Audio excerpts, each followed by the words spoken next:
Just because you were almost 19 and you haven't had a boyfriend before, sis, that doesn't mean you're not attractive. The dad got left behind. He said, all right, cool, my wife's away, my daughter's away, my kids are away, I'm gonna go see my mistress. We're not doing this until I can fully trust you again. And you need to be okay with that. If you're not okay with that, there's the door. That's what I would say to him.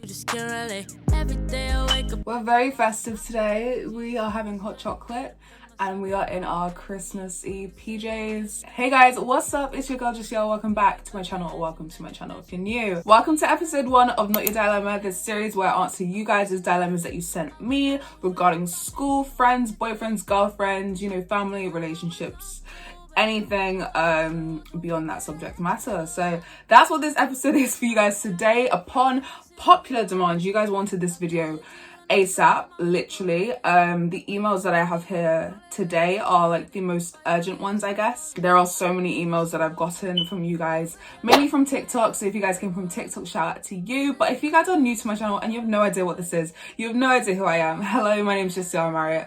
I'm 19, from London. I'm currently 36 weeks pregnant. So without further ado, I'm just gonna get straight onto answering you guys' dilemmas. Disclaimer, I have filmed this video once and everything got deleted. We're not even going to talk about that because I'm on a new phone, but blah, blah, blah. We're not going to talk about that. Let's get on to answering you guys' dilemmas. Oh my God, there's a lot and they are very intense. So let's get started. Okay, so the first dilemma, the subject is, I think I'm pregnant.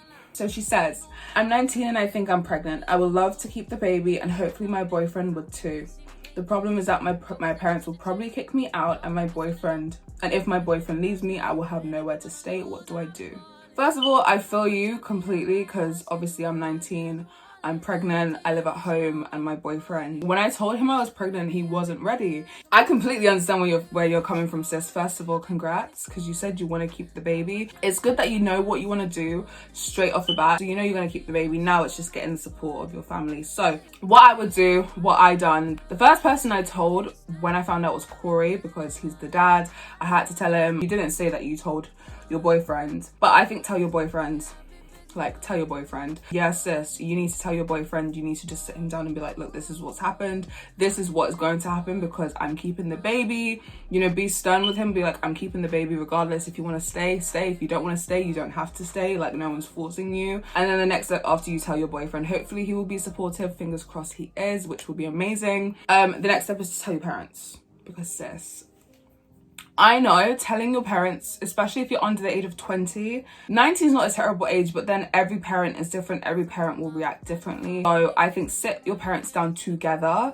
If they are together, you know, if your mum and dad live in the same house, sit them down together and tell them what has happened. Be responsible. Say, you know, I'm pregnant. I know it may not be the best thing you want to hear, but I'm keeping the baby because I want to keep the baby. If you want to support me, if you want to be there for me, then that's great. But if you don't, you know, tell me, because you are an adult. You know, they don't have to agree with your decisions, but then again, you are their child, so they should support you through thick and thin, through whatever. So tell your parents, tell your boyfriend straight off the bat. I hope you've done that. Keep me updated, please. But I hope everything works out well for you, sis. The next dilemma is about self-love. So the header is self-love. She says, oh, haha, I have some trouble with self-love. I don't like how I look. I got acne scars on my face and my back. Feeling weak and numb with depression and anxiety in my head. A girl needs some advice. Sis, again, I feel you. I feel like a lot of these dilemmas are relatable because everyone goes through the same situations. You'd be surprised. When you guys go through something, you really feel like you're the only person in the world that's going through it. 9 times out of 10, there's somebody else, your next door neighbor, that is going through it. She says, I feel you. Self-love is a thing that is hard to grasp straight away. It doesn't come naturally to some people. Some people, you're thinking, how are they so confident? You're thinking, how are they so, you know, fine with themselves? Like, how can they just walk the earth and be whoever they want to be without, you know, feeling pressured about how they look or how they dress or etc, etc. So before you do anything else, like before you compare yourself or just jump into following people who put out these fake beauty standards, you need to really work on yourself. In terms of acne and, you know, your skin, if you are a teenager, it's normal. Teenage acne is normal. Everyone has it. And if they don't have it, then they're just blessed with good skin. I definitely did. I still do. I have like acne scars. I'm wearing makeup right now so you can't see it, but I've got a lot of dark hyperpigmentation that I am insecure about, but I have learned to just accept that that's my skin, and if people don't like it, they can go away. No one's forcing them to look at me. Like, honestly, that's how I see things. There's only so much you can do with skin and with acne, especially if you're a teenager, because a lot of it is hormonal. It's due to stress, it's due to coming of age, you're growing up, it will happen. Look at your diet. What are you eating that could probably trigger your acne even more? So like junk food, sweets, sugary drinks, you know, the basics. I don't want to be like a parent telling you, but it's true, your diet really does affect how your skin is. So whatever you put into your body will show up in your skin. So if you're eating good, it will show up in your skin.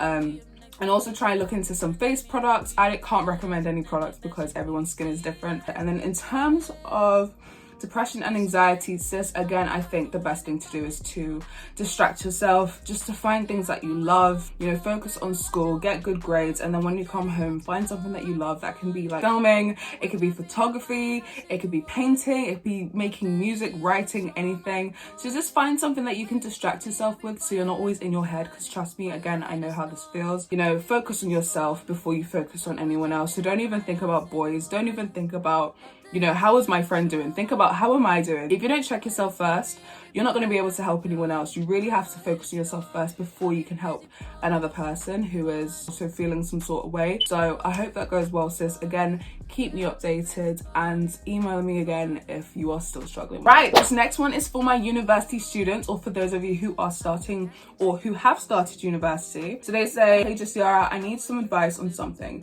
Next year I'm going to uni and I'm super excited, but there's one thing though that has been bothering me. I'm quite nervous. I've never really had to be alone ever, so I'd be moving to Birmingham from Ireland, and it's going to be very scary. Any tips for new students moving to the UK? University is a lot. If you guys don't know, I did study in Manchester last year. I'm no longer a student, you know, I'm taking a gap year currently, but moving from London to Manchester was a lot. I was not ready for it, but I knew it's something I wanted because I knew I didn't want to stay in London for university. I was like, it's university, like I'm supposed to move away from home and, you know, experience life and have fun and meet new people. So I just dipped from London and I went to Manchester, and it was the best decision I could have ever made because I have some amazing friends there now for life. I have my boyfriend there, my baby dad, who I met in Manchester. So if I didn't move, we wouldn't be sitting here today. So that's a big move from Ireland to Birmingham. That's a big move. So good luck, first of all. I hope everything goes well. Any tips for new students in general? Before you move, make sure you sign up and just join every group chat. I'm not joking, every single group chat. Before I moved, this was how I went to Manchester, knowing some people. So moving to Manchester, I don't know a single person in Manchester. I didn't know a single friend, family member, anyone. So before I moved, I joined every single Facebook group chat there was for Manchester University students. I joined a group chat for my accommodation that I was staying at. I joined a group chat for my course. I joined a group chat for the Manchester School of Art. I joined a group chat for hobbies that I liked dancing, acting, performing arts, that type of stuff. I then joined a group chat for Manchester Met University students as a whole. I then joined a Freshers Week group chat I then joined another Freshers event group chat. I then joined a group chat for Manchester Met girls. So that's the biggest advice I can give to you, because that's how you're going to meet people, because you're moving from a whole other country. Definitely group chats. That's the main thing I can say for anyone who is just moving to a new city. Be open, speak to people. Don't be afraid to put yourself out there, because that's what university is about. A lot of people in university, before I moved, I was like, I'm a very open person anyway. I feel like I'm quite confident. So if you told me to go and to speak to someone, I wouldn't have a problem with it. Before, sis, baby girl, I'm not talking to no one. I was very introverted, but now I feel like, yeah, again, if you told me to go and speak to this person over there, I can go and do it. Everyone wants you to speak to them, trust me. The guy that is standing across from you, he wants you to come and say hi to him, and the girl that's standing next to you, she wants you to come and say hi to her. Everyone is in the same boat. Yeah, you would want someone to walk up to you and to speak to you, so just think of that the same as everybody else. That's the main piece of advice I can give to you. Again, if you need more advice, hit me up. But good luck to you starting university next year, and to anyone else who is starting university next year. It's fun, it's a roller coaster. Don't go as crazy as I did. If you haven't seen my Freshers Week vlogs, you already know what to watch after this video. Right, this next dilemma is titled Caught My Friend's Dad Cheating. Tease. I'm joking. Oh my gosh. Yeah, I've read this dilemma already because again I said I'd film this video again, but yeah, this dilemma it's something. So sis says, hi, my dilemma is during summer my close friend flew out to our home country with her mum and her siblings and left her dad behind. Mistake number one. And one day when she was away, I was out and I saw her dad being intimate, hugging, kissing, holding hands with a woman who was not her mum. I'm sure it was him, as I have met him plenty of times before. I don't know what to do because every time she talks about her mum and dad's love and relationship, it's so awkward. Thanks for reading. Your friend and your friend's mum went back to their home country with their siblings to see family, maybe for the summer. They left the dad behind, whatever reason, I don't need to know that, but the dad got left behind. The dad took this opportunity. He said, all right, cool, my wife's away, my daughter's away, my kids are away, I'm gonna go see my mistress. Did he see you, first of all? Because if he saw you, then I'd be wary of him. You tell your friend first. Tell your friend. You can't just keep this to yourself because it's a relationship at the end of the day. It's going to affect the household. Sit your friend down, be like, sis, this actually happened. This is what I saw when you were away in summer. I wish I could say I was lying, but I'm not, because your friend may think, you know, you're just playing around with her. But it's a serious situation, so just sit her down, tell her. And then she can decide, not you, she can decide whether she wants to tell her mum or not. If she doesn't want to tell her mum, you can't force her.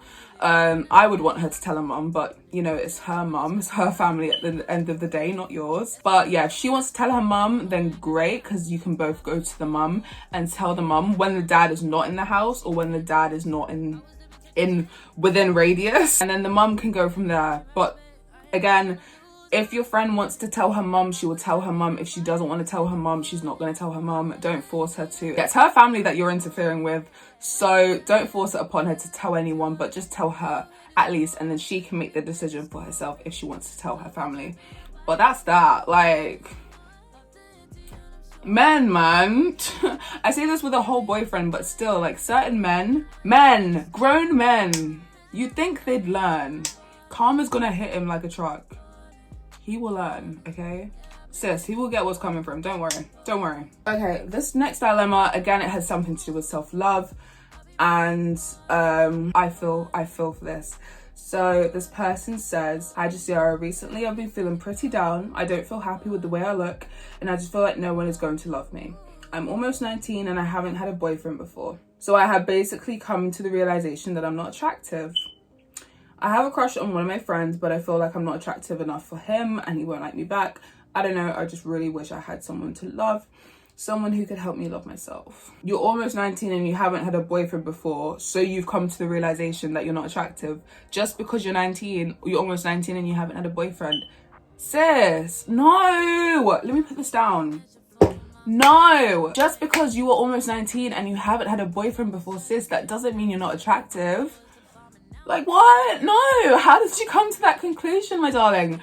No. I don't want to see or hear or read those words ever again from you or from anyone for that matter. I don't want to see it. I'm a mom-to-be. If my daughter came to me and said that, it's heartbreaking that you feel like that. Like, it really is. I really do feel for you. I honestly do feel for you. Again, everyone goes through this. If not everyone, the majority of people. There's been phases where I'm just like, oh, I like him, but he will never like me because I'm not attractive enough. First of all, why do you think you're not attractive enough? It's beauty standards. It's most likely the people that you're following on social media. So the first step that I'm going to instruct you to do is to go into your Instagram and unfollow every single woman or every single person who makes you feel insecure. Like, every time you look at their bikini picture and you think, oh, my body's not like that. Why is my body not like that? Unfollow them because they're not benefiting to your life. I only follow people who benefit in my life in some sort of way, whether that's my friends, my family, people who inspire me to work, people who inspire me in business, people who make me laugh, people who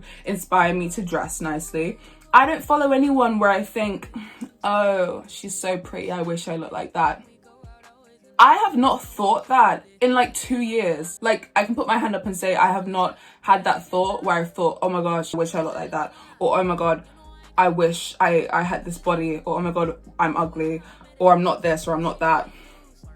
And that's because I've gotten rid of that toxicity out of my life. So unfollowing people who are not beneficial in my life, unfollowing people who just make me feel, why would you want to follow someone who makes you feel insecure? You should follow people who uplift you and who inspire you and who make you feel like you want to do better every day, not who make you feel like you have to, you know, self-deprecate and just be negative to yourself. So sis, get that out your head first of all. I don't want to hear anyone say that. It doesn't matter if you're almost 19 and you've never had a boyfriend. There's so many 25-year-olds, 30-year-olds even, who has never had a proper relationship or a proper boyfriend. Just because you see all your friends at 15 years old getting into a relationship, that relationship 9 times out of 10 is not gonna last. And second of all, you don't even focus on boys, don't even focus on love, don't even focus on a relationship right now. What you need to do is focus on yourself. You are the only thing that matters right now. A boyfriend, a boy, period, is not going to make you feel better. You do not seek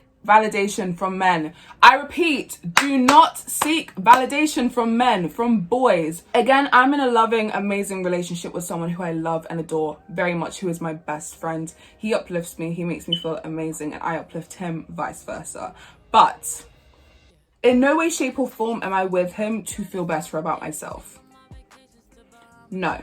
You shouldn't be in a relationship with someone who you feel you need to keep them there just to feel good about yourself, or just to uplift you. You should feel that on your own, period, okay? You should feel that regardless if you were with someone, or if you were single, or if you were married, or if you were divorced, yeah? You should feel that regardless. No boyfriend for you, sis. No, not until you can literally look yourself in the mirror and say, I am beautiful and I'm amazing and I don't need a man to tell me that or to make me feel that way, without lying to yourself. Don't even focus on a relationship right now. You literally have your whole life to find someone who will love you for you. I haven't seen your face, you haven't sent a picture, I don't know what you look like, but you're gorgeous, you are stunning in your own way, okay? It doesn't matter if you've got acne scars, or if you've got dimples, or if you've got a big 5 head, or if you've got a receding hairline, okay? It doesn't matter. Everyone looks different and everyone's version of beauty is different. You just need to find what is beautiful in your own eyes. You need to start seeing yourself the way that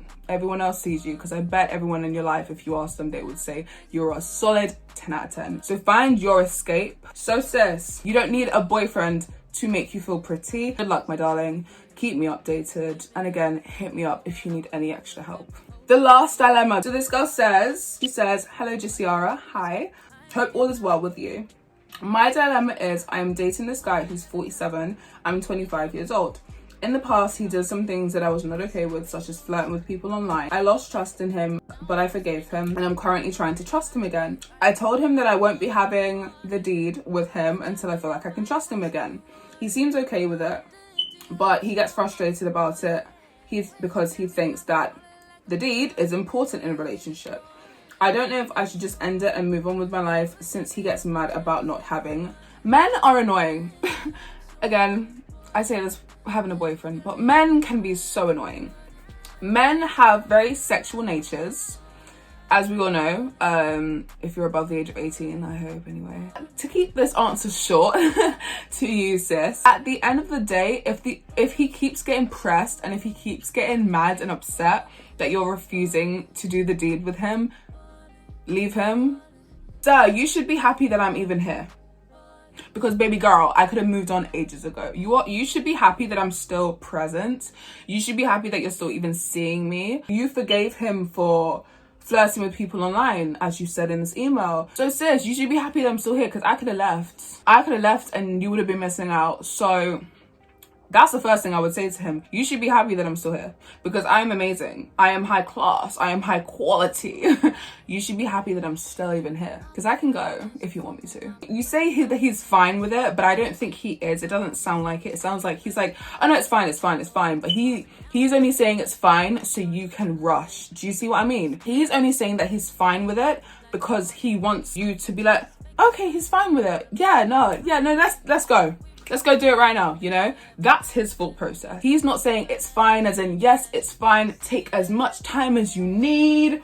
You know, I will do what I need to do for myself. And when you're ready, let me know. Did he say that? No, he didn't. He said it's fine. This is how men get things that they want, and this is how women get manipulated into it. It may not be the case with, I'm just saying, that it may not be the case with him. He may just be like, it's fine. But with manipulative men who try and get the things that they want, especially when you said something and you wasn't that stern on it, if you only said it once, he's only going to hear it that one time and forget about it. Because you didn't lay down boundaries and all the ground levels, he's still doing it. So with this, he's saying it's fine, trying to make you think, oh, he's fine with it, you know, that means he's over it, that means he's not doing it anymore. And then as soon as you do it, what's he gonna do? He's most likely gonna go back and do it again, sis. So what I'd say is, again, go to him, tell him, sit him down, lay some ground rules, be like, look, I know you said you're fine with it, but I mean it. I'm not going to do anything with you. We're not doing this until I can fully trust you again. And you need to be okay with that. If you're not okay with that, there's the door. That's what I would say to him. But that's that. I really hope that goes okay with you, sis. Again, keep me updated on what happens and what he says, because I have a feeling that this man is just saying he's fine with it just so he can get what he wants. But he may be the sweetest man alive. We don't know that. But until then, that was the first episode of Not Your Dilemma. I hope you guys liked it. If you do like this series and want me to continue, give this video a like, comment down below some of your answers to people's dilemmas. Comment down below your dilemma if you have one. I've got some exciting things coming. If you guys aren't following me on my socials, they are all Jessiara. TikTok, Instagram, and Twitter. Thank you so much for watching. I hope you guys stay happy, stay safe, stay inspired, wash your hands, wear your mask. Don't need to tell you twice. You already know we're in a pandemic. Still, I hope you don't forget we're still in a pandemic. All right, cool. Just checking. All right, you guys, I'll check you guys out in my next video. Bye.